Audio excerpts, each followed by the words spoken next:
Hello, career thought leaders. Good to see you here today. And we are talking about the now, the new, and the next every Tuesday here on LinkedIn, Facebook. And if you're on YouTube, you can hit subscribe and get notified when we go live every week. We are glad to be talking about business. It was Small Business Saturday. Today it's Giving Tuesday. And we always love to be able to share with you all and see what you're up to. So hit in the chat, let us know what you're up to. Let us know where you're joining us from.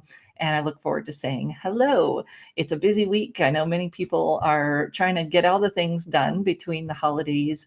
And so we look forward to hearing from you. If you're watching the replay, drop that hashtag replay in there as well. So how do we help ourselves if we're building a business or even building a program inside an organization? What can we do to have people refer to us, to have advocates out there in the community, in the world, promoting our business, advocating for our programs? That's what we're going to talk about today.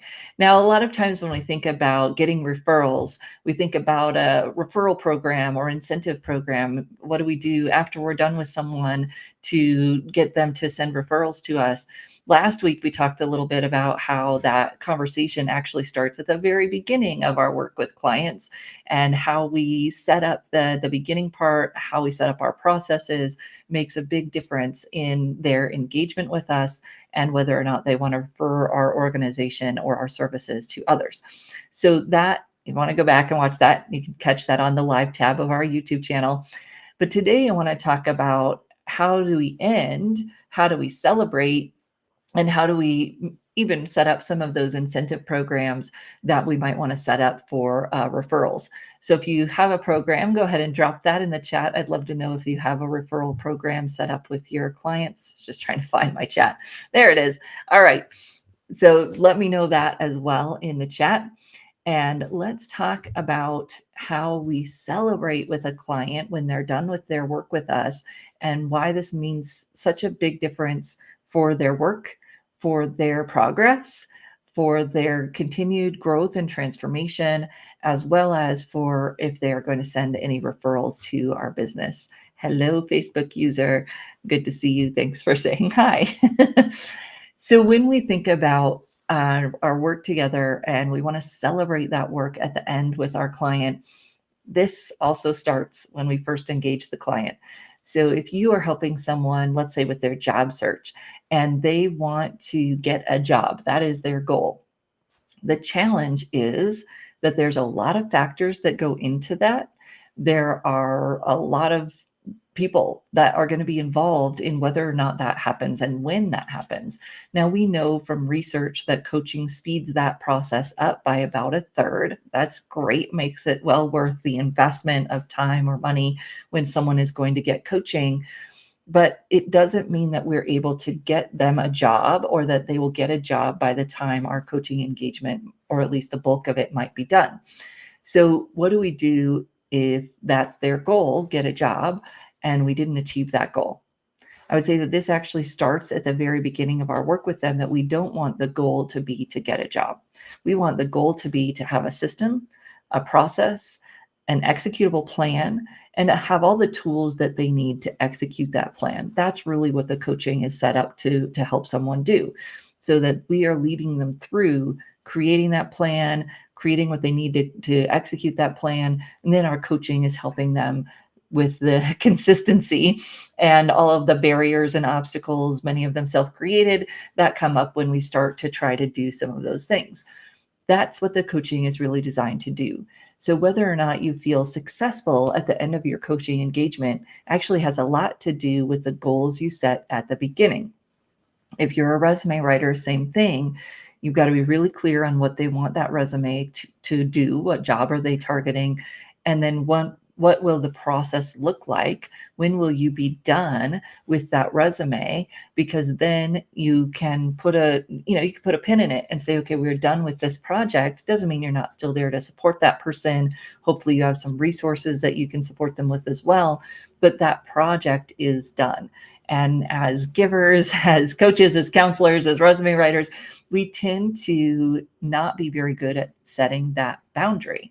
but everyone else does it. You wouldn't expect your doctor, your lawyer, and even a project manager inside of your organization to continue to dribble on. Think about a construction project. There's change orders, there's agreements, there's additional money that is usually required when the project goes beyond the initial scope. That is okay. And the better you can celebrate at the end, the better your client will do, because they feel launched, right? They feel like, oh, I've got all of this in momentum behind me. And that goes back to setting clear goals, clear boundaries from the beginning about what your process looks like and when you will be done with that process, and setting a goal that they will have succeeded in when you're done. So again, if the goal is to get a job, they won't feel successful when they're launching if that was the only goal you set for your time together. They won't have a job yet with a resume you created with them, right? So that needs to be a different goal that you're setting so that at the end you feel successful. Then you want to have some kind of process where you celebrate their being done. They're moving on, they're executing the plan. And I'd encourage you to think about what you want to do in your business to celebrate that ending. What does that look like for you? And if you have some systems that you want to share in the, oh, hi, Nicolette. Yes, thank you for joining us. If you have some systems that you want to share, feel free to do that. I'm going to share a few ideas with you. So one of the things that people often do, and it's a good idea, is to have some kind of package that goes out to the person when you're finished with the process. Maybe it's a resource that they would need. You could send it digitally, or you can send it in the mail, whatever fits best for your clients and your business. Some kind of package, launch package. And that can look different for different services, but it's one of those ways that we commemorate that you're done, you're moving on, you're graduating, whatever it is, the language that you might want to use, where you can celebrate that with that person. Sometimes you might get to do it in a session. So if you are doing a coaching engagement with people and you have many sessions, in that last session, you would have something planned. It would be part of your agenda for that session, that you're celebrating their progress. You are maybe even recapping some of that progress and then moving them on to the next step. What does that look like? What support will they need? That's a discussion that we want to be ready to have so that they can keep moving forward. Sending them something in the mail, if you work in the same country as your clients or have the ability to do cross-country, global mail, can be great, because then there is that hard object that commemorates your work together. And some people send a notebook or something that maybe could be useful in addition to whatever else it might be that you want to send to them. But that can be a good way to celebrate the end of your work together. You want to think about that and start building that into your packages so that people have that ending, the closure of this is what it looks like when you're done. And that should be clear from the very beginning and then celebrated at the end, so that people feel successful, they feel motivated, they feel launched when they're done with your services, and not like they're petering on or dropping off a cliff. We really don't want that, right? We want people to feel supported at the end, and that takes planning ahead so that we can do that. I've been working on this in our business, right? We have classes, we finish a class, that final email that goes out the day after the class, what does that look like? What does that sound like? So that people feel celebrated, but they also know what the next steps are when they're done with that piece of the work with you. Now, for some of you, that might mean even that you've got, this is the next opportunity. If you want help doing the next step, this is what that looks like.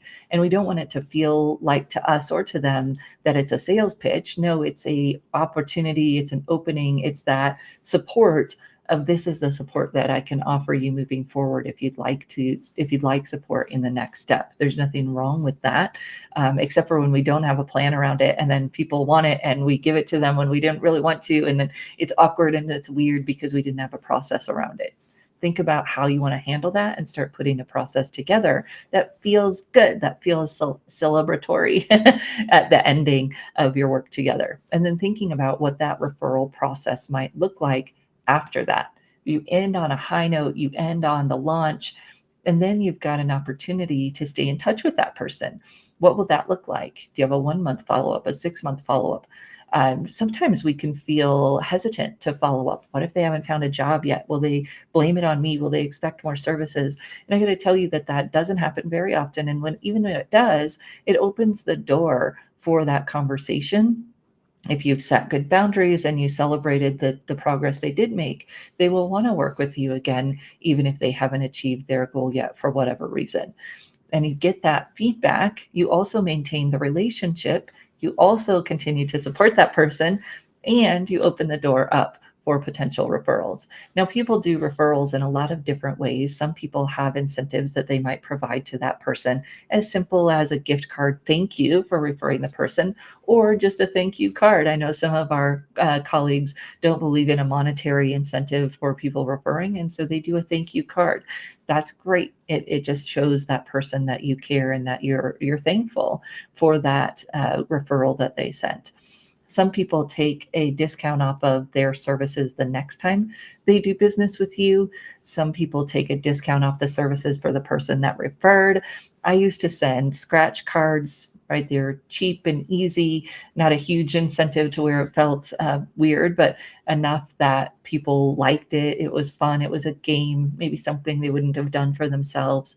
So we have a lot of opportunities, but the big thing is, one, that you communicate consistently with your former clients for all the reasons, and two, that you ask for those referrals. A lot of our colleagues have put into the signature line of their email, the best gift that you can provide to me is your confidence in referring your family and friends and colleagues to my services. Simple little, one-liner at the bottom of their emails, and they say that they get quite a few good referrals just from doing that. We forget the power of asking. Even though we teach our job seekers to ask, we forget how powerful it is when you do ask for what you want, ask for that referral. And it can be awkward if you haven't talked to that person in 6 months. So that's why we want to create the follow-up process for all the reasons of supporting. Oh yeah. And oops, why did that happen? That was weird. Yes, we want to, yes, I used to send a lottery scratch card. I'd go buy 10 of them and then have them on hand, could send them out hard copy with referrals. That was when I was doing more local business. And most of my referrals would come from other people here in Colorado. So it worked out and it was fun. And I had a lady that must have, I don't know if she won money or she just really liked it. She would call me and she'd say, oh, I referred this person to you. Or she'd email me and say, oh, I referred this person to you. And my process was that I would send a referral note when someone said they referred someone to me, even if that person didn't follow through, because it really wasn't perhaps their fault. But it was, I just wanted to acknowledge the effort that they were making in referring people to my business. And so that's a good practice, just a thank you note, whatever feels comfortable to you. But you want to have a process to support your former clients, or even just the people you had prospect conversations with. I shared last week that I had several people that would refer colleagues to me, even though they didn't work with me, because they had heard good things. And then we had a prospect call and it was a good call. They just decided not to move forward. And for whatever reason, I stayed in contact, stayed in touch, and then they would refer people to me, even though they hadn't done business with me. Whether that's a newsletter, or I know some of our colleagues do like a daily or a weekly, just even a one-liner motivational email to people. There are a lot of great things that social media can do, but the power of having your own email list that you stay in touch with, whether that's your prospects, your former clients, whatever, it's really important. And it also gives you the opportunity to stay in touch with them. Now, starting on Thursday, we're going to be doing a boot camp on your processes. So getting your processes put together. And this is so important because there are pieces of this that you can automate. You could have a 1 month, 6 month, 12-month follow-up via automation. Obviously, you can automate a newsletter, maybe not automate it, but get it to be pushed out to your people.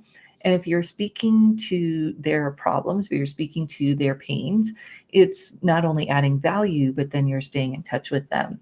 You want to think about that as you put your processes together. What will that look like? How will you follow up with people? What different groups might you want based on whatever content and definers you have for those groups? Then you can do that follow up on a regular basis. I always like to automate follow-up because otherwise we talk ourselves out of it. There's a lot of mental gymnastics that goes on with follow-up. So actually we have our follow-up book. So if you didn't get the follow-up book last week, this will give you the follow-up book, and then it'll also give you a little discount towards the boot camp that we have starting on Thursday, focused on processes and how you can put those processes in place in your business. So thinking about how you can set up your processes from the beginning to be boundaried, to be a project scope. Then you have goals set, you have milestones set. Then when people are graduating from your services, you can celebrate that. You have a process in place to do so. And then you've got whatever you want to set up in terms of an incentive program or a rewards program or just a thank you note for any referrals. You ask for those referrals. You do the work to provide the thank you notes, and you will encourage, you will cultivate a culture of your community and people giving back to that community. I love it when it happens. It's so fun to see colleagues talking about the percentage of business that comes from referrals. So I encourage you to do that. The other thing that I want to share with you, we started our 5 days, 5 deals the day after Thanksgiving here in the US. And one of the deals, it's not really a deal because it was a free resources we shared with our newsletter list today. If you aren't on that list, you can find that list here. It's the 5th deal on this site. So you can find that deal and you can sign up for the newsletter and you'll get that thank you email. If you are on our email, but for some reason you didn't get it, let me know and I can forward it to you, or you can check your spam folder. Maybe it's in there. But that's our thank you to our career services providers. So we have 5 resources. I don't know why we got on the 5 kick, but we have 5 resources from our certification program. So we pull out, we put them into PDF so we can send them to you and you can use them with your clients. So thinking about those resources and the thank you, you can find those using the 5th link on that page when you go to the 5 deals, 5 days information. The other thing that I wanted to share with you, since we're on the topic of community, is that we do have our preview for our Career Industry Authority group that starts today. This is training plus mastermind sessions. We call them business or practitioner strategy calls. We call them strategy calls. And this gives us an opportunity to just talk through your questions on how you might be doing your business, how you help clients. So this is our annual preview. Well, actually, we do it 3 times a year. We do a preview of this membership, and it's fun. It's a lot of fun. Community here in the career services space. So I look forward to seeing you next Tuesday. We are going to be starting our interview coaching class actually before then. I don't know what day it is. I don't know what day it's going to be next week, but I think it's actually on the 5th. So if you are interested in becoming better at interview coaching or having tools to do interview coaching with your clients, that is our next big program that starts on next week on the 5th. If you have questions about that, let me know. And we will be here next Tuesday. We're talking about business topics again, because we're doing a little business thing here. And one of the things that I think I've written about, but we haven't actually done a Trend Tuesday on, is how to create a business offer, but that isn't just a one-hit wonder. So we'll be talking about that a little bit more. What does it look like to create an offer suite? How does that fit with the way you want to market your business? And the age-old fight of high ticket offer or low ticket offer, we'll talk about why it's not really a fight and what you can do to decide which way you want to manage that in your business. But it's not really the either or that a lot of the marketing people present it to be. So we will see you next Tuesday. We'll be talking about marketing your business. And if you have any other topics you'd like us to cover for 2024, we're planning those now. So let me know other topics you'd like us to cover for the trends. And we will be right back here next week talking about the now, the new, and the next in careers. Thank you, everyone.